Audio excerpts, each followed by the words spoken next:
Welcome to the Ultimate Coach Podcast, Conversations from Being, inspired by the book, The Ultimate Coach, written by Amy Hardison and Alan Thompson.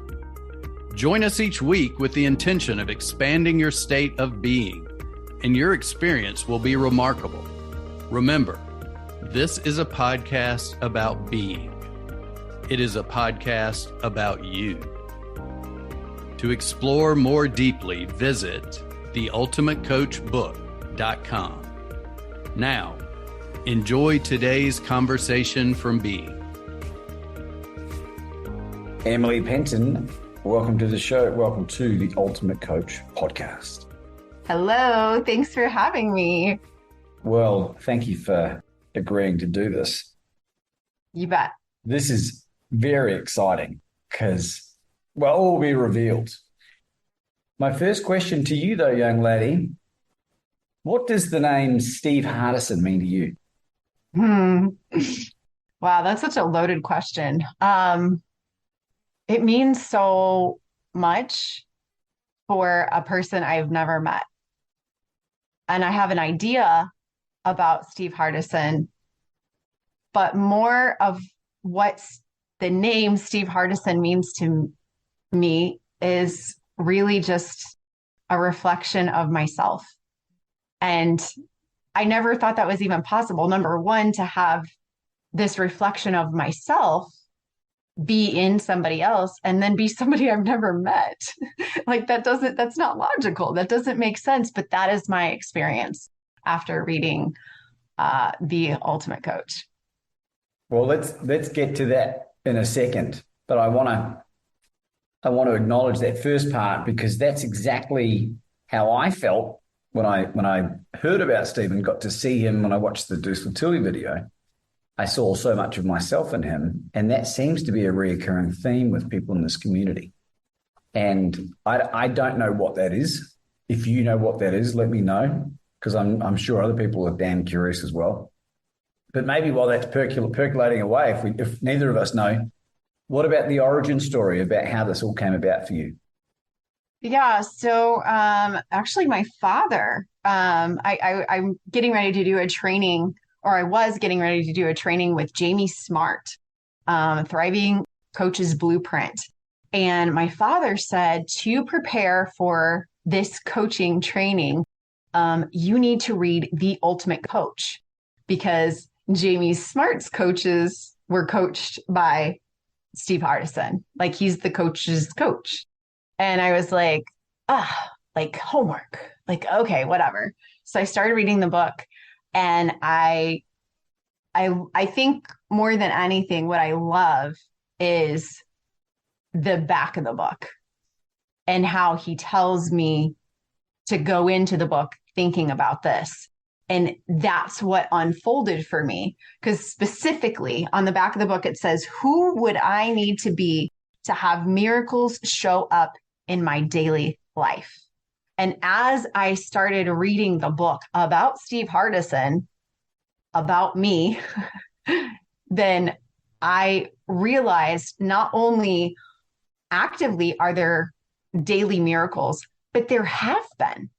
And so even though I went into the past of Steve Hardison's life, I walked through the past of my life, and I was like, oh, that was a miracle at age 20. Oh my gosh, that was a miracle at age 25, age 30.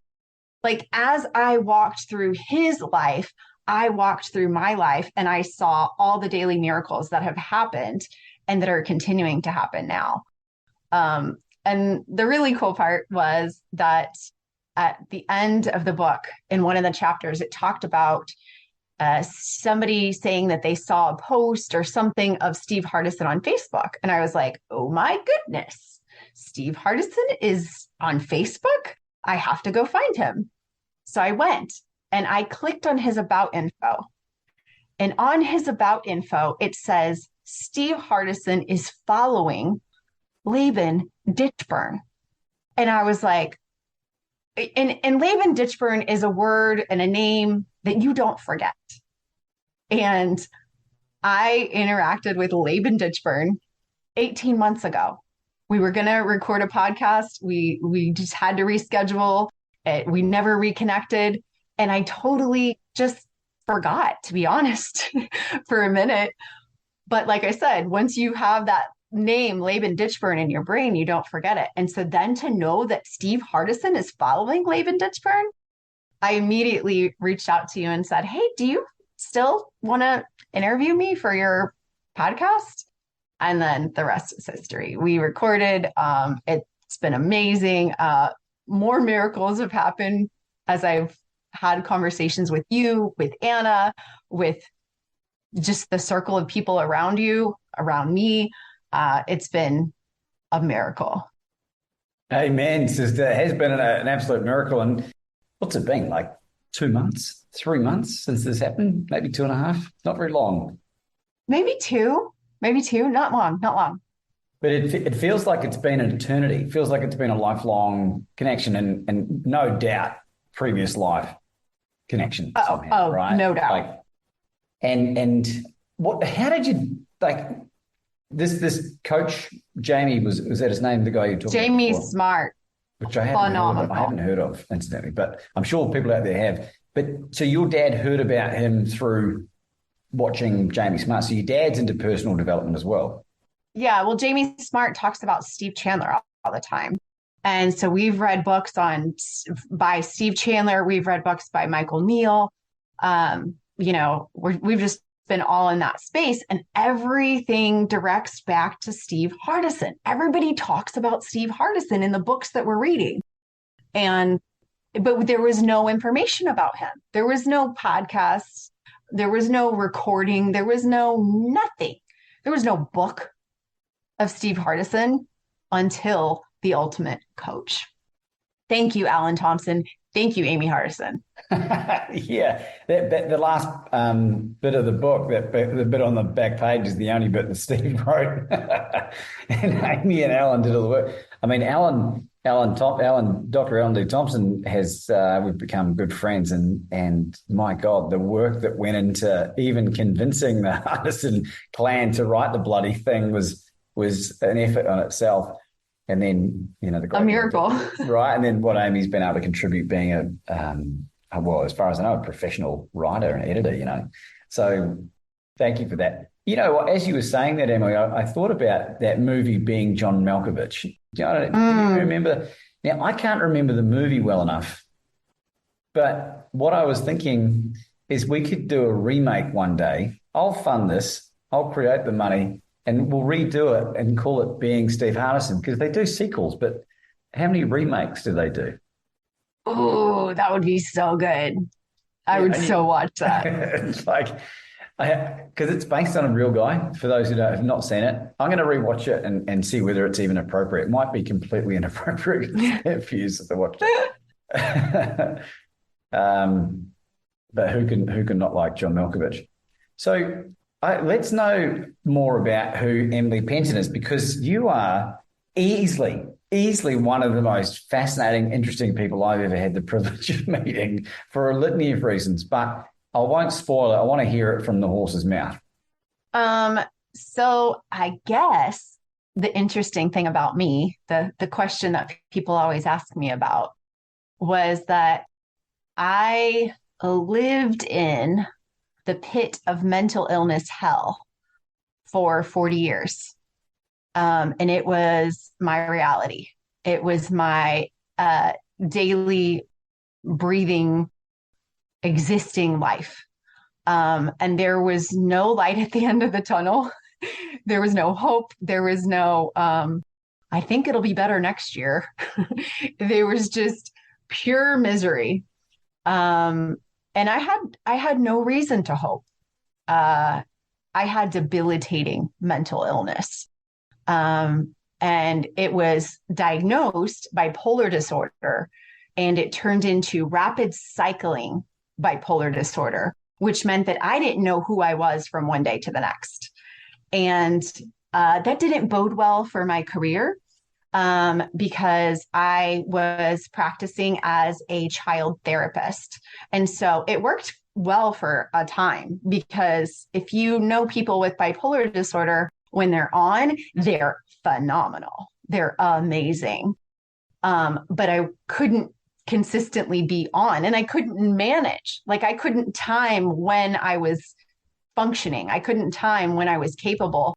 And so then it got to the point where I was working 4 days a week and then 3 days a week. And then it got to like, I could only, eke out 1 day a week. And that wasn't ethical for my clients. And so I had to stop working in the fall of 2018. And I had to move in with my mom at the age of 40. And it was just devastating. And so it's like I was in the pit of mental illness hell, and then I dug a hole. Like, it was like, oh my gosh, okay, now it's even worse. I'm not even on my own. I'm not even paying my own bills. I'm living with my mom. And fortunately, my brother reached out to me and told me about the carnivore diet. And what is that? What is that? So it's basically just eating animal meat and animal fat. And it wasn't so much about the diet. It was about what I removed from my diet. I removed sugar and processed foods. And I wish I had a picture of me with like a table of all of the things that I used to eat to just give a visual to you guys. Cause I was 5'8". So I was at my most, I was probably like 260 pounds. And I would eat like whenever I would go to make chocolate chip cookies, I would make 2 batches so that I could eat the dough of one batch while I cooked the cookies. And then I ate all the cookies. I would eat entire pizzas by myself. I would eat ice cream straight out of the carton, ramen noodles, chips, sodas, beer, wine, liquor, everything. And it never satiated me. It was never enough. And it was absolutely contributing to my mental illness. So when I removed those things, it was February 24th of 2019. I removed all of those things. And I think it was about 3 weeks in, maybe the end of the 3rd week, I experienced this glimpse, and it was only for 10 minutes, of joy and hope. And I was like, oh, I was like, what is that? What is that emotion? I literally don't remember ever experiencing joy or hope. There is no light at the end of the tunnel. And it was really cool, and it only lasted 10 minutes. And I was like, that was weird. And then the next day it happened again, and it lasted for 15 minutes. And then it just grew and grew until now I literally cannot have a bad day. And to say that is a miracle it's just true. I don't have any other way to explain it. Because I was on 900 milligrams of lithium, 80 milligrams of Prozac, 80 milligrams of Adderall just to get out of bed every day, and Ambien to sleep every night. And I wasn't functioning. So to have any hope was huge. The weird part about my story is that as I was eating this food and doing this all meat diet, about 3 weeks in, I was hospitalized.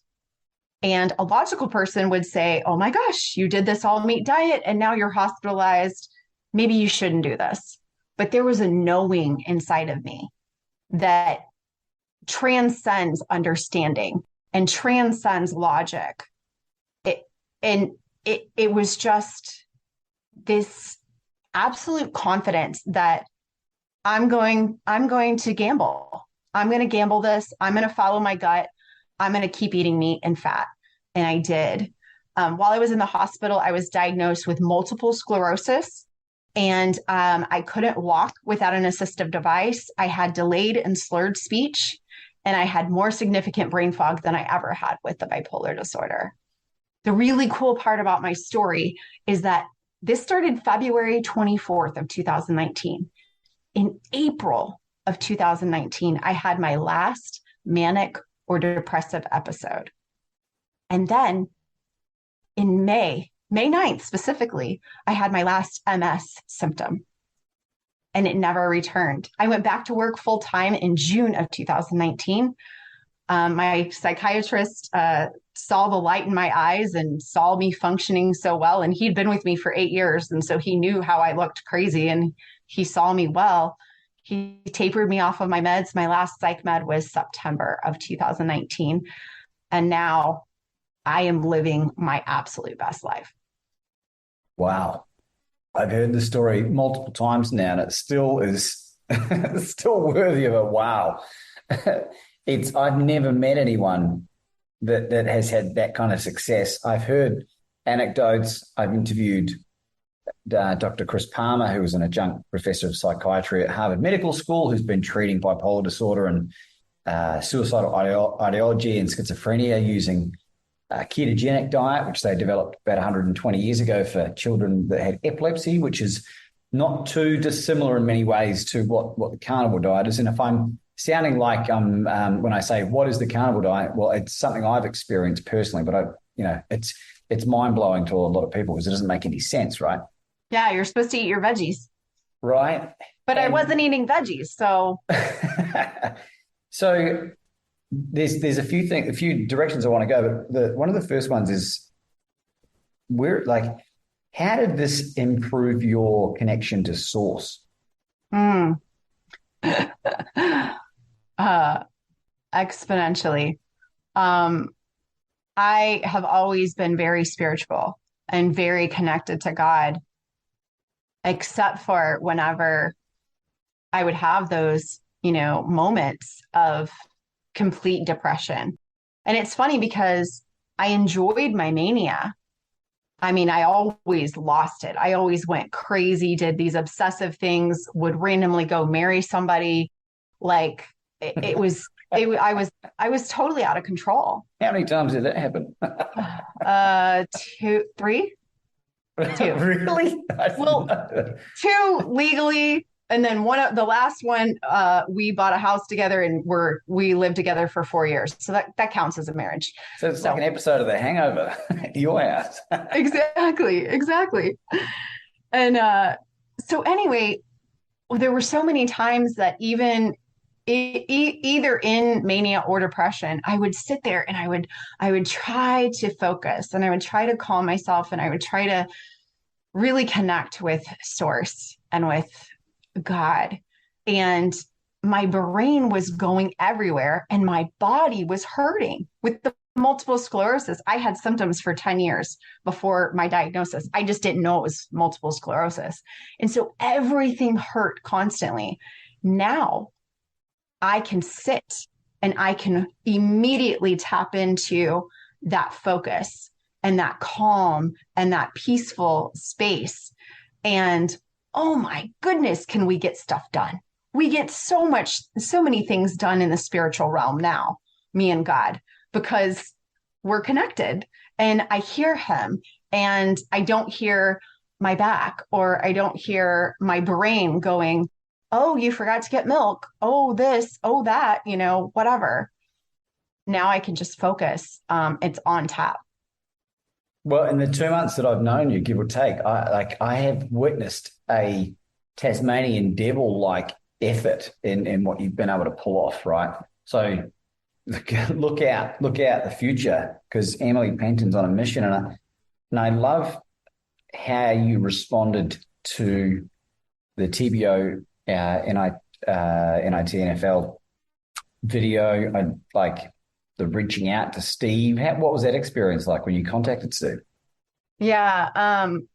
When I watched TBO for the first time, and it's so funny because you prefaced it when you sent it to me, you were like, this is life-changing. So go watch this. And whenever you and I connected, I was just like, okay, Laban's not going to waste my time. And I was already reading the book. Like I was in the middle of the book whenever you sent it to me. And I was just so happy to hear Steve Hardison talk and to see him that I was just like on the edge of my seat. And then I was like, I don't even care about Steve Hardison. This story is phenomenal. And then it started just taking over my heart and taking over my passion. And I immediately just was like, I'm good enough to go talk to Steve Hardison. And so I sent him a message on Facebook and I was just like, remember this name. And he was just like, I will remember that name.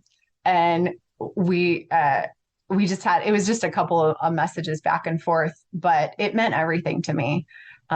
Just to know that I could touch greatness because I am greatness. Yes, you can. Steve is, as far as I know, been diligently listening to all of these podcasts, depending on, not depending on anything, but everyone is recording these. So he will get to this at some point. And who could forget the woman who eats raw meat and raw fat? Exactly. Right. And just on that, it's something that you preface a lot, that you don't see this as a sustainable, like necessarily healthy way of existing right now. Can you explain that? So I didn't realize how sick I was. And now I am seeing that as I heal, that it's important to be able to incorporate other foods, that it's not a sign of health that I can only tolerate beef and beef fat, and that I don't coach my clients at all to only have that be their goal. Carnivore is not the goal. Carnivore is a tool. It is an elimination diet for you to take out all the noise and get down just to the basics of functioning, heal, and then reintroduce new foods. Yeah, amen. And that was my experience too. I did it for 3 years, nowhere near as regimented or disciplined as you have had to be, right? And because the ramifications of you varying from that beef fat and beef meat, what happens? Yeah, I get crazy rashes. I actually had a food injury. I was cooking for my son and I had home fried potatoes. And so I literally took the potato out of the bag. It was not, some frozen anything. So I know what was on that potato and I cooked it in beef tallow. And we were arguing about the best way to make a fry. And so we did a taste test. I should have had him do the taste test because I tried 3 French fries of each of the different ways of cooking the fries that we did. And so that was 9 fries. That's it. 9 fries. The whole next day I had depression. 24 hours. It bled into the 48 hours. I had depression just from eating white potatoes. So now I know because I'm so aware that is a foreign experience to me. It is totally foreign. I hadn't experienced depression for 3 years. So the second it popped up, I was like, I remember you. No. And thankfully, I just went back to eating the meat and fat and it went away. Not right now, Satan. Exactly. Not right now, Satan. Exactly. It's for those that have heard something similar, for those that are fans of Jordan Peterson, might have come across Michaela Peterson, his daughter. And that was largely her journey as well, because she had a lot of crippling anxiety. I think she was certainly on a lot of the similar medication to you as well. Yeah. She had juvenile osteoarthritis, I think, had a hip and an ankle removed before she was 17. Like hers was, I wouldn't say it was worse, but God, both of yours were pretty horrendous, right? Yeah. Michaela was actually my 4-minute mile. There were many times whenever I went to go to the neurologist and he would yell at me. I mean, he was not nice. And he would tell me, you are being reckless with your health because I refused the medication because I didn't have symptoms. I resolved it. I said, your job is just to monitor my MS with MRIs and blood work. I will treat my MS. And one time I reached out to Michaela and I said, am I being reckless? And she said, no. She said, you have this amazing story and you have no symptoms. You're knocking it out of the park. And I just kept watching her and realizing if Michaela can do it, if Michaela can resolve mental illness and autoimmune disease, it's possible. That's all I need to know. It's possible. Not, it's definitely going to happen. It's possible that it would happen. And so I really hung in there through the tough times. And then, of course, I was able to, send those reports to Michaela and say, my last MRI, it was my sixth MRI, and it said no new MS activity. And I have literally no symptoms. I've had no symptoms of MS. I do CrossFit every morning at 5 a.m. and I knock it out of the park. Which is one of the most destructive physical exercise you can do for injuries and that kind of thing as well. And I think it's just a big FU to your former body, right? And how it was letting you down, whatever. And Michaela's had you as a guest on her podcast, what will have been a couple of times by the time this airs. Yes. You're becoming a bit of a big deal. You're a big deal. Not that you weren't a big deal to begin with, but an even bigger big deal. Yes, it's so amazing. And I really I feel so honored, and this experience is so sacred to me because I don't want to cry. Because I know that I am one person and there are thousands and millions of people that are still in the pit of mental illness hell. And I got to go back. I got to give them hope because I had no hope. If I had heard 5 minutes of someone like me talking when I was in the pit of mental illness hell, I think it would have really changed my experience. But I didn't. I didn't hear anyone. All I heard was take this medication and you're going to have this medication for the rest of your life. There is no hope for you. That's what I was told. How do you think this new arsenal of knowledge that you've acquired from learning from the book Being, from watching Steve on videos, from interacting with him, from hearing anecdotes from other people about him, how do you think that's going to help you on your journey? Oh man, it already has. It already has, like exponentially. I mean, you've just witnessed the last 2 months, but it feels like it's accelerated since I read this book. And one of my favorite things that he put on the back of the book to put in your mind before you read the book is, who would I need to be to step powerfully into my future? And as I was listening to Steve's story, and as I was hearing example after example after example, I was just seeing this pattern of power that literally the circumstances don't matter. The power is within me.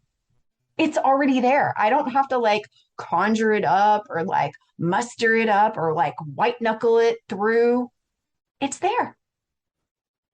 I already exist and I'm already powerful and amazing. And so it literally doesn't matter what comes my way. I am going to transmute that situation into pure power and love. If Steve listens to this, when he listens to this, and he decides to ring you up, which he probably will, what are you gonna talk to him about? What's the first thing you'd say? What is the first thing I would say to Steve Hardison? Like forgetting pleasantries. Thank you, forgetting all that. What's the real question? The real first thing I'm going to say to Steve Hardison is whatever comes to my mind in that moment. There's no way that I can rehearse what that conversation will be like, because I'm going to be with Steve Hardison. And whatever comes out of my mouth is exactly what's going to happen. Great answer. None of this has been rehearsed, by the way. We're just flying by the seat of our pants, as we often do here. That's what happens when Laban and Emily get together. That's what happens.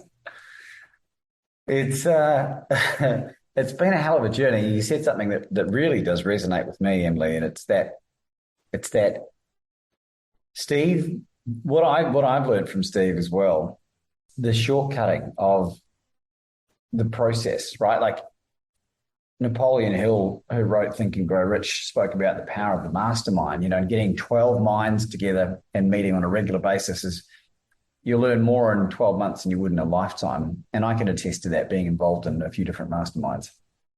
And I was $150 an hour coach a year and a half ago. now it's a lot higher, right? It's made me significantly better. Like it's 100x'd me. My rates might have gone up 10, but my ability's gone up 100, I think. Oh yeah, because I show up. Like before, it's so funny because I showed up before, but I burnt out.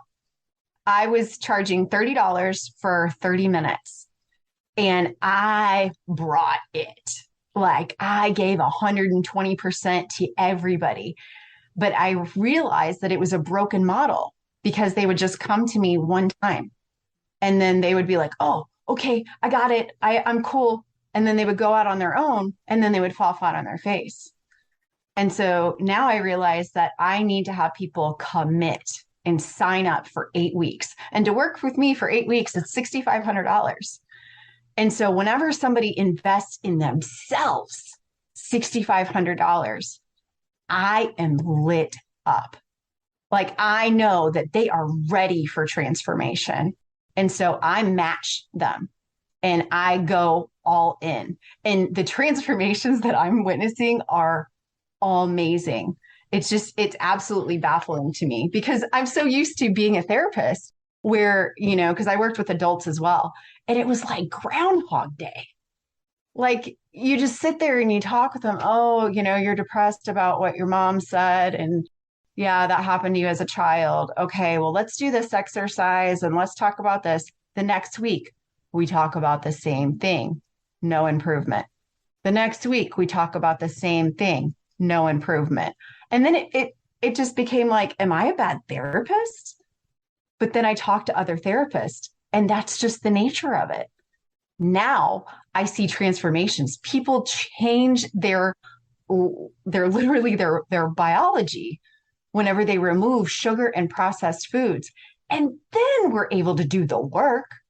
But we got to get that foundation first of removing the inflammation out of their brain. If I sit here and talk to somebody about exercises and theories and this and that, their eyes gloss over. But if I wait until they're clear mentally, physically, emotionally, spiritually, then we can really get to work and we can do some phenomenal things. I think there's something that's really important to highlight as well. And I've witnessed this through a number of calls that we've had as well. And you've been so helpful for me is this. When you get your health sorted, right? When you get your physical health sorted, then the mental and the emotional and then the spiritual stuff improves. If people only knew how quickly they could shortcut their spiritual growth by sorting out their health. And I wrote in my book, Bet on You, for those who haven't had a chance to read it, I talk about this period where I was running and I completed a number of like really long distance runs, like 60-mile runs.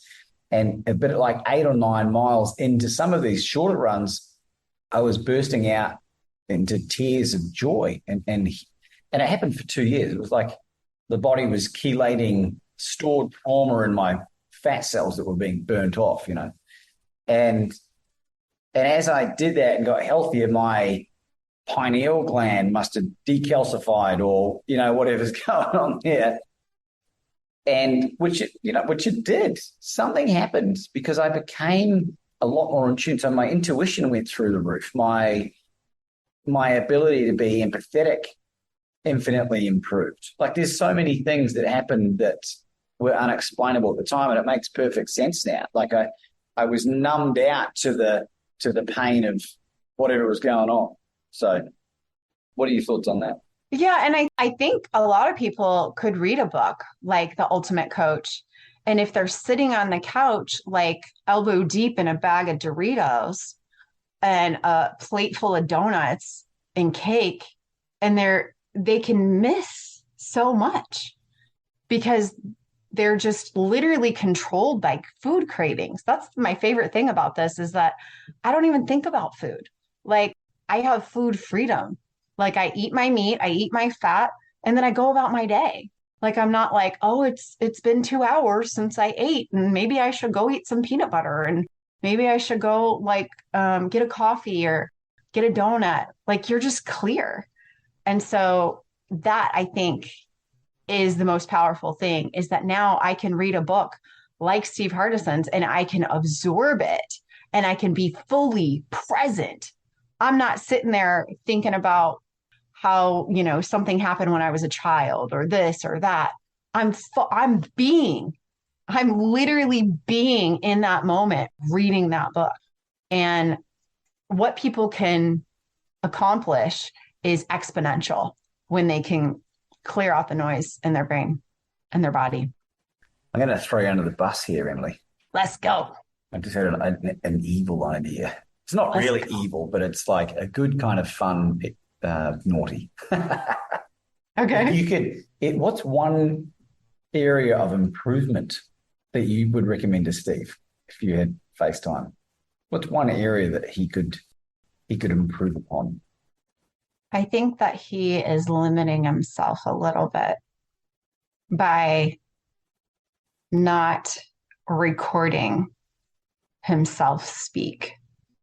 He is holding back very needed love from millions of people that will never be on his doorstep, that will never have his cell phone number, but they need to feel his love. And they will never feel his love unless he records it. Wow, that is great. I was starting to regret asking that question. You're the first person I've asked this, by the way, and I'm really glad I did. That is so good. Steve, if you're listening, I got pissed that you didn't record The Ultimate Coach in your voice, right? And I get it. I think it's 17 hours. It's a long book, and it's a lot of effort. And maybe, I don't know, it'd be interesting to know why. And I mean, when you think about what's happened in the last 18 months, like he really was an enigma. He didn't exist anywhere. And, it's common that he turned down being on the Oprah Winfrey show, not the podcast, the bloody show, right? You get a car and you get a car. Like, how many people have turned down Oprah Winfrey? I wouldn't say many, right? Like you got to have, I might be the world's best courage coach, but that is courageous, right? So maybe this is an interesting call to action, Steve. If this resonates with you, because I agree with you, Em. I think it's a really great observation. I think it's the perfect answer. Either people would love to know maybe why not, if you're not, if that's something that you're willing to share. And if it is something that you're like, you know what, the time is nigh. Maybe it's time to create a podcast just with you doing little monologues or little social media things. I don't know, just an idea. Well, and I think we don't understand his power. There's no way that we could fully understand. And that's one of the themes in the book is people are like, I don't know what it is, but there's power there in Steve Hardison. And so for us to be on the outside, making a judgment, we literally don't know what it takes to protect that power. And so it's very possible that he is operating at his full capacity. But I would encourage him to just think a little bit about just a little bit. Just ask if I could, do I have the capacity to record a 5-minute message? Maybe. Like maybe you do have the capacity to record. Maybe it's not going to kill you. It's not going to drain you. Is doing promising that you're going to do a podcast an hour every day for the rest of your life? Yeah, that's draining. That would be ridiculous. Like, no, don't drain Steve Hardison. But just to let us get a drop of that wellspring that is coming out of Steve Hardison and just letting someone hit record on something that he already would have said anyway, just for 5 minutes, and just see how that feels. I'm so excited to see which direction it goes. And I'm sorry, Steve, to throw you under the bus like that. You know I love you, brother. It's so great. Emily, I think it's really important. I mean, you've certainly touched a lot on how you help people, but how do people get in contact with you? The best way to get in contact with me is through emilypenton.com. And it's just like a pen that weighs a ton. Penton. And if you go now, the very top button, I'm in the middle of writing a book. And you can get free registry into that launch. And I am going to do a free Zoom meeting for everyone who registers to basically be informed whenever I launch the book. And I'm going to have a Zoom meeting just for you guys, and you can ask me any question. So good. I cannot wait for this book as well. This will be out 2023, right? Yes, that's the plan. Yeah, it will. Now you're committed. EmilyPenton.com. I'm a huge fan. I cannot recommend more highly what you are putting out to the world. You've got some amazing free content as well. I know your heart. I know you are genuine and real. There's not many people that I can single out that are reliable, in a world of flakiness that we've spoken about off camera, and a few other people that I've spoken to recently, talking about showing up. I know Plate Mask, who's a client of Steve Hardison, the CEO of Keep Infusionsoft, a podcast that was released recently with Meredith Bell on the Ultimate Coach podcast. Yeah, I'm talking about, the power of showing up and committing. Like it's so required in this world right now, because there's so much of the opposite. So how do you fix it? Well, you start changing the world by changing yourself, right? So that's one of the many things I love about you, and so grateful that you were happy to come on and share some of your powerful testimony, throw Steve under the bus, and get a great interview in the meantime. Do you have any concluding thoughts for our amazing audience today? Absolutely. But I'm going to steal it from Steve. The best part about this book, about me, is that it is endless. Ladies and gentlemen, Emily Penton. Thank you for listening. If you know someone who would benefit from today's conversation, please share this podcast with them. Also, we invite you to visit theultimatecoachbook.com so you can continue your personal exploration of being. There you will find links to join our wonderful community, get your own copy of The Ultimate Coach book, and more. Simply go now to www.theultimatecoachbook.com. That's www.theultimatecoachbook.com. The link is also available in the show notes. We appreciate your support. Be blessed. Be you.